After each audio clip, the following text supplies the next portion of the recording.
How much does it cost to build a custom home? How do I pay for land? How do I know what a home is going to cost, and how do I possibly budget for it? My name's Bella Genetasio, and I work with potential clients every day who are asking the same exact questions. And today I'm going to tell you how to create a 3-line item budget to create your all-in project budget for a custom home. I'm going to give you 3 line items today that you should use to create your all-in project budget.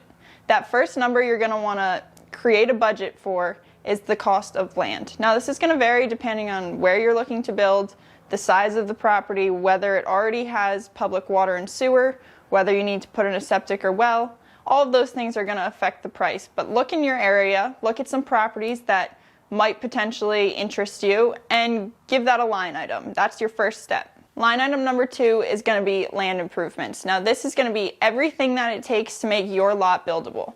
So some of the first big items are going to be your engineering that the town requires.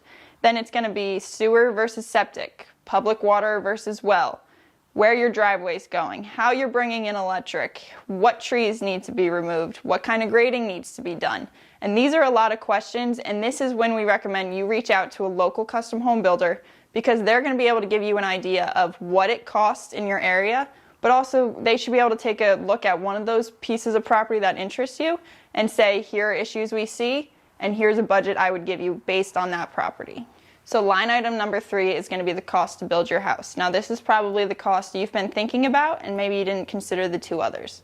So this one, it's going to depend based on your floor plan, whether you're building a ranch or a 2-story home, the finishes inside, the square footage, but always beware of trusting cost per square foot. Check out the video, we'll put it in the description box. But finishes, front porches, back decks, all of those things are going to affect the price. So when you reach out to a custom home builder, now's a great time to send them a few online plans and say, here's what I'm looking to build, would you be able to give me a budget idea or a guesstimate? Now this is going to be different than the real cost that they'll be able to give you down the line, but at least this is the perfect time to get that budget in there and create your all-in budget. So we gave you the 3 line items that are needed to create your all-in project budget. Now you're going to add all of those up and you're set on how to determine if this is the right step for you. So today we covered those 3 line items: the cost of land, the cost of site improvements, and the cost of a home. But how do you get those costs? We touched on it a little, but it's a great time to contact a local custom home builder. It's a great time to look on Zillow or other real estate pages and find some land for sale in your area that interests you. Determine a budget that you're comfortable with. Maybe reach out to some local banks that you might do your financing with. Do a little bit of research now so you get comfortable working with these numbers that are required to build a custom home.